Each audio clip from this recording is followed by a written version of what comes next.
The Loss of the SS Titanic by Lawrence Beesley. Chapter 3. The Collision and Embarkation in Lifeboats. I had been fortunate enough to secure a two-berth cabin to myself, D56, quite close to the saloon and most convenient in every way for getting about the ship, and on a big ship like the Titanic it was quite a consideration to be on D deck, only 3 decks below the top or boat deck. Below D, again, were cabins on E and F decks, and to walk from a cabin on F up to the top deck, climbing 5 flights of stairs on the way, was certainly a considerable task for those not able to take much exercise. The Titanic management has been criticized, among other things, for supplying the boat with lifts. It has been said that they were an expensive luxury and the room they took up might have been utilized in some way for more life-saving appliances. Whatever else may have been superfluous, lifts certainly were not. Old ladies, for example, in cabins on F deck would hardly have got to the top deck during the whole voyage had they not been able to ring for the lift boy. Perhaps nothing gave one a greater impression of the size of the ship than to take the lift from the top and drop slowly down past the different floors, discharging and taking in passengers, just as in a large hotel. I wonder where the lift boy was that night. I would have been glad to find him in our boat, or on the Carpathia when we took count of the saved. He was quite young, not more than 16, I think, a bright-eyed, handsome boy, with a love for the sea and the games on deck and the view over the ocean, and he did not get any of them.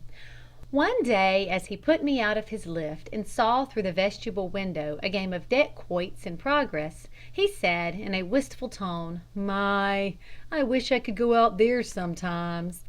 I wished he could too, and made a jesting offer to take charge of his lift for an hour while he went out to watch the game, but he smilingly shook his head and dropped down in answer to an imperative ring from below. I think he was not on duty with his lift after the collision, but if he were, he would smile at his passengers all the time as he took them up to the boats waiting to leave the sinking ship.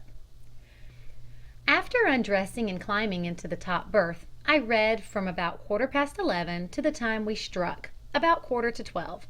During this time I noticed particularly the increased vibration of the ship, and I assumed that we were going at a higher speed than at any other time since we sailed from Queenstown. Now I am aware that this is an important point and bears strongly on the question of responsibility for the effects of the collision, but the impression of increased vibration is fixed in my memory so strongly that it seems important to record it. 2 things led me to this conclusion. First, that as I sat on the sofa undressing, with bare feet on the floor, the jar of the vibration came up from the engines below was very noticeable. And second, that as I sat up in the berth reading, the spring mattress supporting me was vibrating more rapidly than usual. This cradle-like motion was always noticeable as one lay in bed, but that night there was certainly a marked increase in the motion.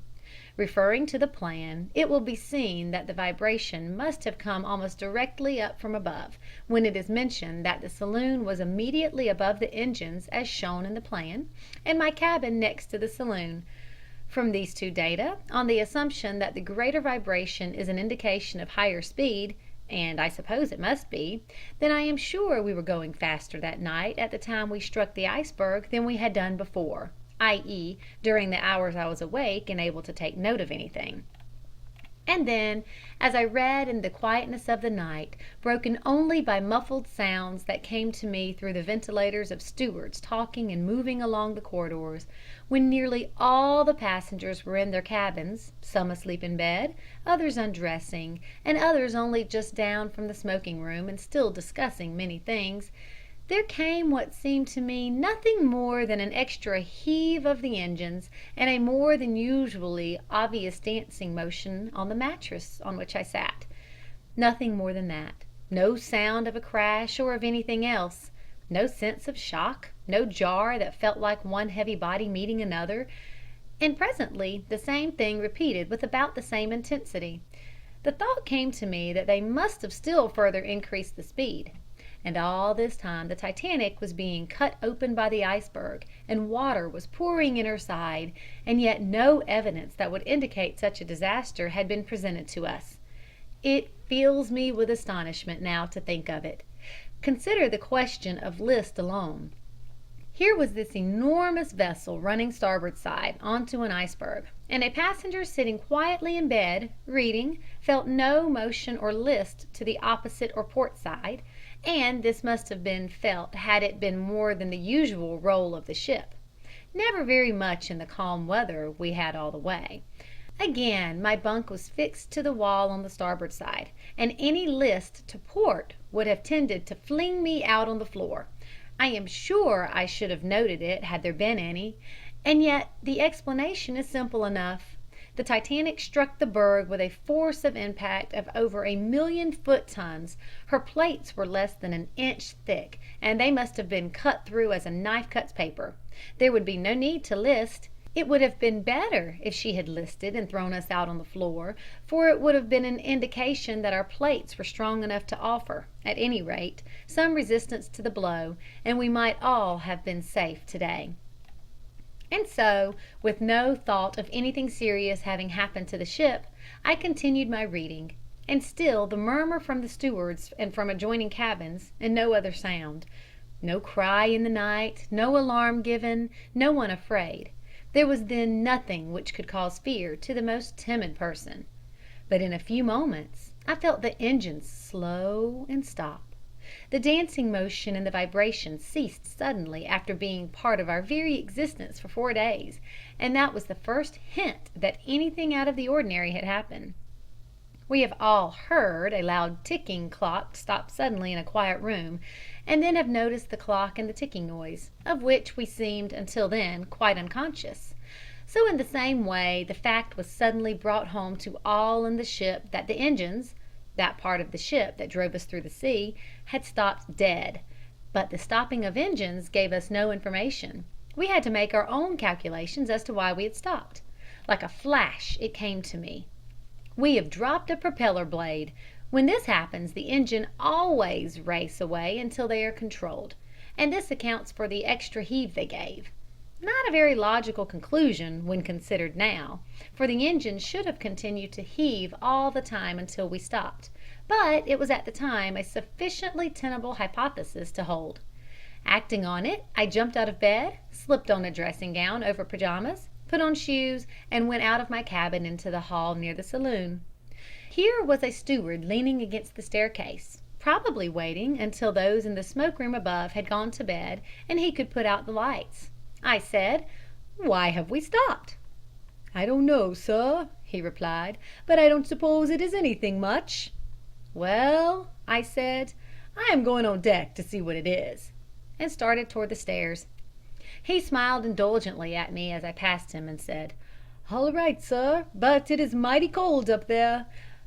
I am sure at that time he thought I was rather foolish to go up with so little reason, and I must confess I felt rather absurd for not remaining in the cabin. It seemed like making a needless fuss to walk about the ship in a dressing gown, but it was my first trip across the sea. I had enjoyed every minute of it, and was keenly alive to note every new experience, and certainly to stop in the middle of the sea with a propeller dropped seemed sufficient reason for going on deck. And yet the steward, with his fatherly smile, and the fact that no one else was about the passages or going upstairs to reconnoiter, it made me feel guilty in an undefined way of breaking some code of a ship's regime, an Englishman's fear of being thought unusual, perhaps. I climbed the 3 flights of stairs, opened the vestibule door leading out to the top deck, and stepped out into an atmosphere that cut me, clad as I was, like a knife. Walking to the starboard side, I peered over and saw the sea many feet below, calm and black. Forward the deserted deck stretching away to the first class quarters and the captain's bridge, and behind the steerage quarters and the stern bridge. Nothing more. No iceberg on either side or astern as far as we could see in the darkness. There were 2 or 3 men on deck, and with one, the Scotch engineer who played hymns in the saloon, I compared notes of our experiences. He had just begun to undress when the engine stopped, and had come up at once, so that he was fairly well clad. None of us could see anything, and all being quiet and still, the Scotchman and I went down to the next deck. Through the windows of the smoking room we saw a game of cards going on, with several onlookers, and went in to inquire if they knew more than we did. They had apparently felt rather more of the heaving motion, but, so far as I remember, none of them had gone out on the deck to make any inquiries, even when one of them had seen through the windows an iceberg go by towering above the decks. He had called their attention to it, and they all watched it disappear, but had then at once resumed the game.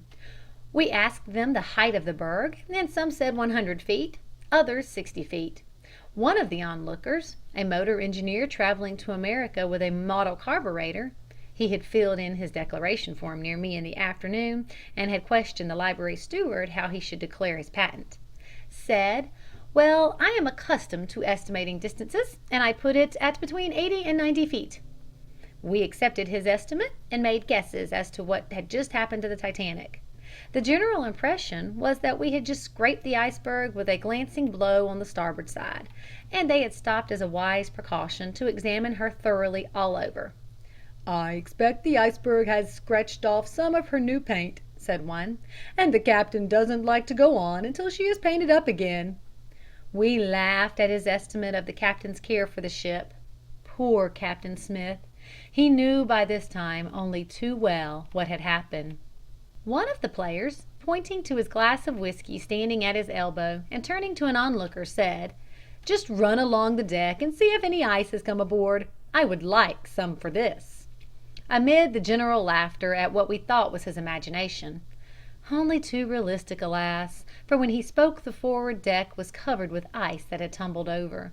And seeing that no more information was forthcoming, I left the smoking room and went down to my cabin, where I sat some time reading again.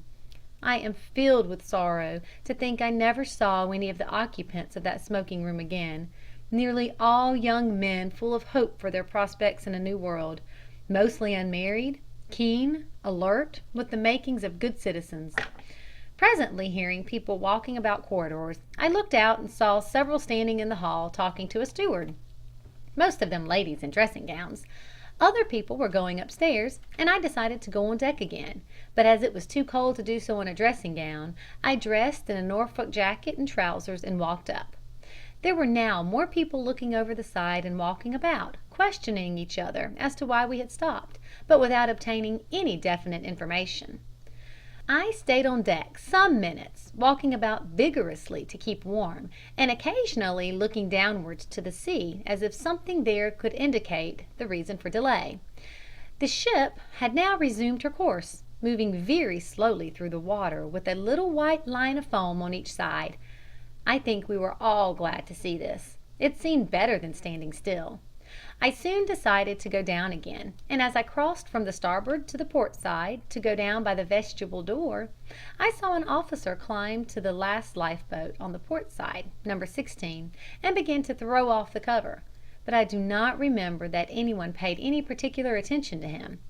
Certainly no one thought they were preparing to man the lifeboats and embark from the ship. All this time there was no apprehension of any danger in the minds of passengers, and no one was in any condition of panic or hysteria. After all, it would have been strange if they had been, without any definite evidence of danger. As I passed to the door to go down, I looked forward again and saw to my surprise an undoubted tilt downwards from the stern to the bows. Only a slight slope, which I don't think anyone else had noticed.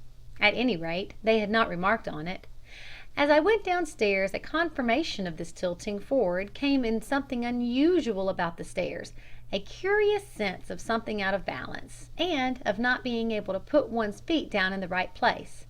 Naturally, being tilted forward, the stairs would slope downwards at an angle and tend to throw one forward. I could not see any visible slope of the stairway. It was perceptible only by the sense of balance at this time. On D deck were 3 ladies. I think they were all saved, and it is a good thing, at least, to be able to chronicle meeting someone who was saved after so much record of those who were not. Standing in the passage near the cabin. "Oh, why have we stopped?" they said. "We did stop," I replied, "but we are now going on again." "Oh, no," one replied. "I cannot feel the engines as I usually do, or hear them. Listen." We listened, and there was no throb audible. Having noticed that the vibration of the engines is most noticeable lying in a bath, where the throb comes straight from the floor through its metal sides, too much so ordinarily for one to put one's head back with comfort on the bath, I took them along the corridor to a bathroom and made them put their hands on the side of the bath. They were much reassured to feel the engines throbbing down below and to know we were making some headway. I left them, and on the way to my cabin passed some stewards standing unconcernedly against the walls of the saloon. One of them, the library steward again, was leaning over a table writing. It is no exaggeration to say that they had neither any knowledge of the accident nor any feeling of alarm that we had stopped and had not yet gone on again full speed. Their whole attitude expressed perfect confidence in the ship and the officers. Turning into my gangway, my cabin being the first in the gangway, I saw a man standing at the other end of it fastening his tie. "Anything fresh?" he said. "Not much," I replied. "We are going ahead slowly, and she is down a little at the bows, but I don't think it is anything serious." "Come in and look at this man," he laughed. "He won't get up." I looked in, and in the top bunk lay a man with his back to me, closely wrapped in his bedclothes, and only the back of his head visible. "Why won't he get up? Is he asleep?" I said. "No," laughed the man dressing. "He says—" But before he could finish the sentence the man above grunted. "You don't catch me leaving a warm bed to go up on that cold deck at midnight. I know better than that." We both told him laughingly why he had better get up, but he was certain he was just as safe there and all this dressing was quite unnecessary, so I left them and went again to my cabin. I put on some underclothing, sat on the sofa and read for some 10 minutes, when I heard through the open door above the noise of people passing up and down, and a loud shout from all above. "All passengers on deck with life belts on!" I placed the 2 books I was reading in the side pockets of my Norfolk jacket, picked up my life belt, which, curiously enough, I had taken it down for the first time that night from the wardrobe when I first retired to my cabin, and my dressing gown, and walked upstairs tying on the life belt.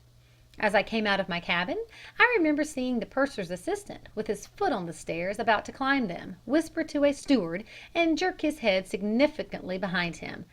Not that I thought anything of it at the time, but I have no doubt he was telling him what had happened in the bows, and was giving him orders to call all passengers. Going upstairs with other passengers, no one ran a step or seemed alarmed. We met 2 ladies coming down. One seized me by the arm and said, "Oh, I have no life belt. Will you come down to my cabin and help me find it?" I returned with them to F deck, the lady who had addressed me holding my arm all the time in a vice-like grip, much to my amusement, and we found a steward in her gangway who took them in and found their life belts. Coming upstairs again, I passed the purser's window on F deck and noticed a light inside. When halfway up to E deck, I heard the heavy metallic clang to the safe door, followed by a hasty step retreating along the corridor towards the first class quarters. I have little doubt it was the purser, who had taken all valuables from his safe and was transferring them to the charge of the first class purser, in the hope that they might all be saved in one package. That is why I said above that perhaps the envelope containing my money was not in the safe at the bottom of the sea. It is probably in a bundle, with many others like it, waterlogged at the bottom. Reaching the top deck, we found many people assembled there, some fully dressed, with coats and wraps, well prepared for anything that might happen. Others who had thrown wraps hastily around them when they were called or heard the summons to equip themselves with life belts, not in much condition to face the cold of that night. Fortunately, there was no wind to beat the cold air through our clothing. Even the breeze caused by the ship's motion had died entirely away, for the engines had stopped again, and the Titanic lay peacefully on the surface of the sea, motionless, quiet, not even rocking to the roll of the sea. Indeed, as we were to discover presently, the sea was as calm as an inland lake save for the gentle swell which could impart no motion to a ship the size of the Titanic.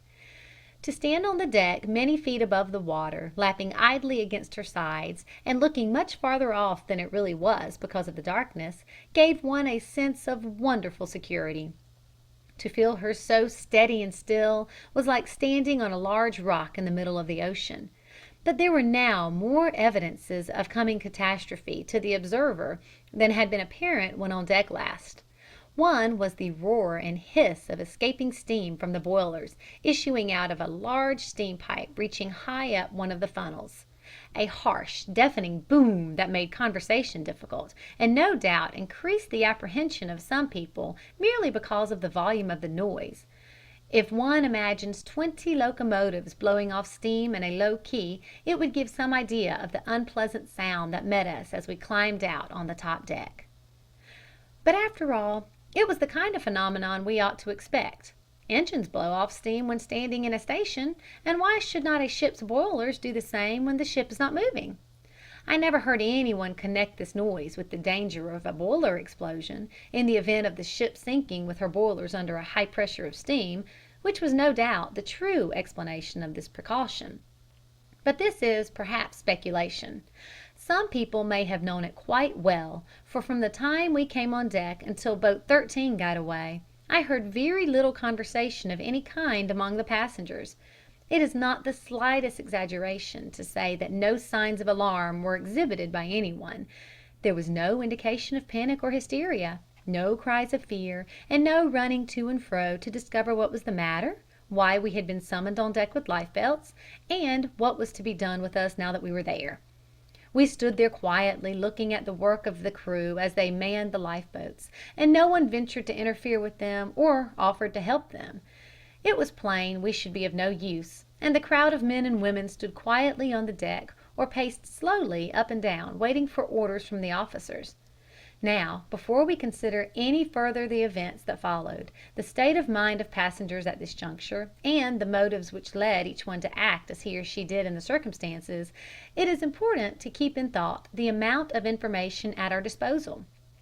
Men and women act according to judgment based on knowledge of the conditions around them, and the best way to understand some apparently inconceivable things that happened is for anyone to imagine himself or herself standing on deck that night. It seems a mystery to some people that women refused to leave the ship, that some persons retired to their cabins, and so on. But it is a matter of judgment, after all. So that if the reader will come and stand with the crowd on deck, he must first rid himself entirely of the knowledge that the Titanic has sunk, an important necessity, for he cannot see conditions as they existed there through the mental haze arising from knowledge of the greatest maritime tragedy the world has ever known. He must get rid of any foreknowledge of disaster to appreciate why people acted as they did. Secondly, he had better get rid of any picture in thought painted either by his own imagination or by some artist, whether pictorial or verbal, from the information supplied. Some are most inaccurate, these, mostly word pictures, and where they err on the highly dramatic side. They need not have done so. The whole conditions were dramatic enough in all their bare simplicity without the addition of any high coloring. Having made these mental erasures, he will find himself as one of the crowd faced with the following conditions: a perfectly still atmosphere, a brilliantly beautiful starlight night, but no moon, and so with little light that there was of any use; a ship that had come quietly to rest without any indication of disaster; no iceberg visible, no hole in the ship's side through which water was pouring in, nothing broken or out of place, no sound of alarm, no panic, no movement of any one except at a walking pace; the absence of any knowledge of the nature of the accident, of the extent of damage, of the danger of the ship sinking in a few hours, of the number of boats, rafts, and other life-saving appliances available, their capacity, what other ships were near or coming in to help; in fact, an almost complete absence of any positive knowledge on any point. I think this was the result of deliberate judgment on the part of the officers, and perhaps it was the best thing that could be done. In particular, he must remember that the ship was a sixth of a mile long, with passengers on 3 decks open to the sea, and port and starboard sides to each deck.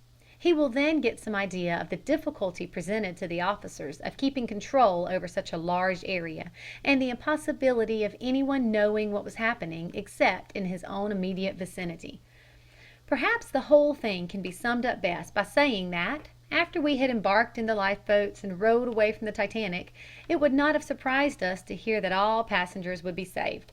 The cries of drowning people after the Titanic gave the final plunge were a thunderbolt to us. I am aware that the experiences of many of those saved differed in some respects from the above. Some had knowledge of certain things, some were experienced travelers and sailors, and therefore deduced more rapidly what was likely to happen. But I think the above gives a fairly accurate representation of the state of mind of most of those on deck that night. All this time people were pouring up from the stairs and adding to the crowd. I remember at that moment thinking it would be well to return to my cabin and rescue some money and warmer clothing if we were to embark in boats, but looking through the vestibule windows and seeing people still coming upstairs, I decided it would only cause confusion passing them on the stairs, and so remained on deck. I was now on the starboard side of the top boat deck. The time was about 12:20. We watched the crew at work on the lifeboats, numbers 9, 11, 13, and 15, some inside arranging the oars, some coiling ropes on the deck, the ropes which ran through the pulleys to lower to the sea, others with cranks fitted to the rocking arms of the davits. As we watched, the cranks were turned, the davits swung outwards until the boats hung clear of the edge of the deck. Just then an officer came along from the first-class deck and shouted above the noise of escaping steam, "All women and children get down to deck below, and all men stand back from the boats." He had apparently been off duty when the ship struck, and was lightly dressed, with a white muffler twisted hastily round his neck. The men fell back and the women retired below to get into the boats from the next deck. 2 women refused at first to leave their husbands, but partly by persuasion and partly by force they were separated from them and sent down to the next deck. I think that by this time the work on the lifeboats and the separation of men and women impressed on us slowly the presence of imminent danger, but it made no difference in the attitude of the crowd. They were just as prepared to obey orders and to do what came next as when they first came on deck. I do not mean that they actually reasoned it out. They were the average Teutonic crowd, with an inborn respect for law and order, and for traditions bequeathed to them by generations of ancestors. The reasons that made them act as they did were impersonal, instinctive, hereditary.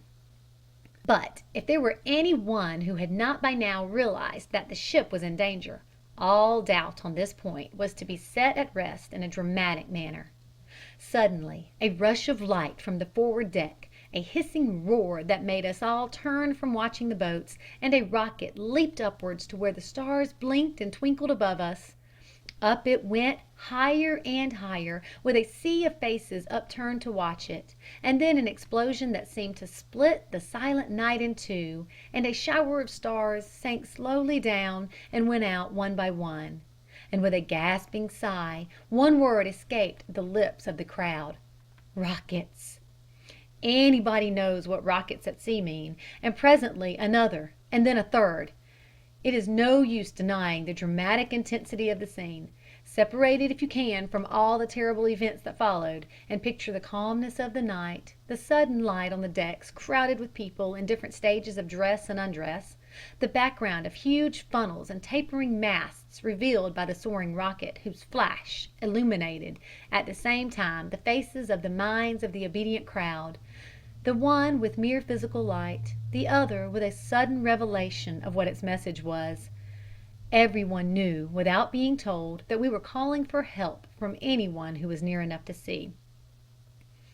The crew were now in the boats. The sailors standing by the pulley ropes let them slip through the cleats and jerks, and down the boats went till level with B deck. Women and children climbed over the rail into the boats and filled them. When full, they were lowered one by one, beginning with number 9, the first on the second-class deck, and working backwards towards 15. All this we could see by peering over the edge of the boat deck, which was now quite open to sea, the 4 boats which formed a natural barrier being lowered from the deck and leaving it exposed. About this time, while walking the deck, I saw 2 ladies come over from the port side and walk towards the rail separating the second class from the first-class deck. There stood an officer barring the way. "May we pass to the boats?" they said. "No, madame," he replied politely. "Your boats are down on your own deck," pointing to where they swung below. The ladies turned and went towards the stairway, and no doubt were able to enter one of the boats. They had ample time. I mention this to show that there was, at any rate, some arrangement, whether official or not, for separating the classes in embarking boats. How far it was carried out I do not know, but if the second class ladies were not expected to enter a boat from the first class deck, while steerage passengers were allowed access to the second class deck, it would seem to press rather hardly on the second class men, and this is rather supported by the low percentage saved. Almost immediately after this incident a report went round among the men on the top deck, the starboard side, that men were to be taken off on the port side. How it originated I am quite unable to say, but can only suppose that as the port boats, numbers 10 to 16, were not lowered from the top deck quite so soon as the starboard boats (they could still be seen on deck), it might be assumed that women were being taken off one side and men on the other. But in whatever way the report started, it was acted on at once by almost all men, who crowded across to the port side and watched the preparation for lowering the boats, leaving the starboard side almost deserted. 2 or 3 men remained, however, not for any reason that we were consciously aware of.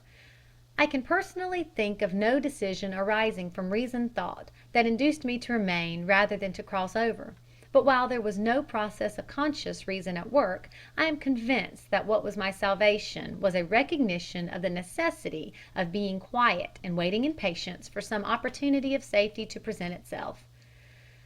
Soon after the man had left the starboard side, I saw a bandsman, the cellist, come round to the vestibule corner from the staircase entrance and run down the now deserted starboard deck, his 'cello trailing behind him, the spike dragging along the floor. This must have been about 12:40 a.m.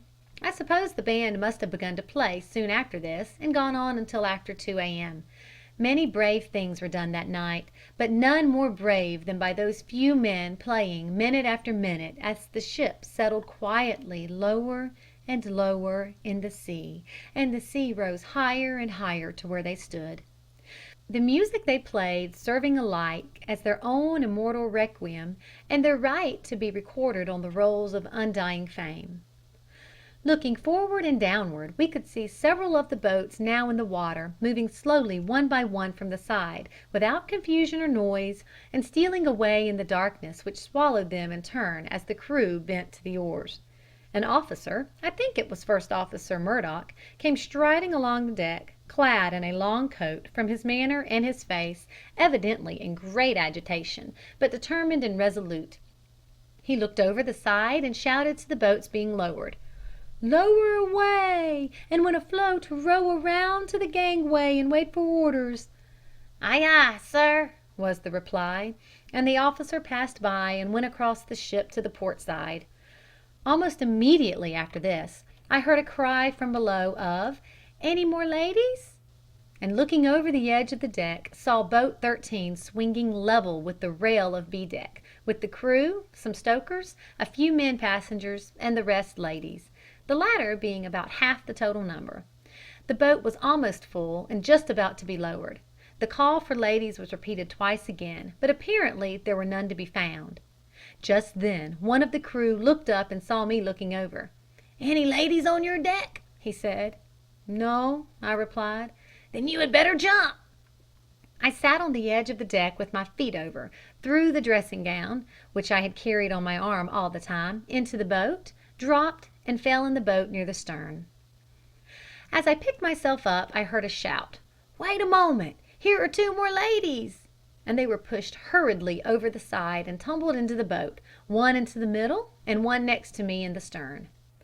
They told me afterwards that they had been assembled on a lower deck with other ladies, and had come up to B deck, not by the usual stairway inside, but by one of the vertically upright iron ladders that connect each deck with the one below it, meant for the use of sailors passing about a ship. Other ladies had been in front of them and got up quickly, but these 2 were delayed a long time by the fact that one of them, the one that was helped first over the side into boat 13 near the middle, was not at all active. It seemed almost impossible for her to climb a vertical ladder. We saw her trying to climb the swinging rope ladder up the Carpathia's side a few hours later, and she had the same difficulty. As they tumbled in, the crew shouted, "Lower away!" But before the order was obeyed, a man with his wife and a baby came quickly to the side. The baby was handed to the lady in the stern, the mother got in near the middle, and the father at the last moment dropped in as the boat began its journey down to sea, many feet below. End of chapter 3 of The Loss of the Titanic by Lawrence Beesley.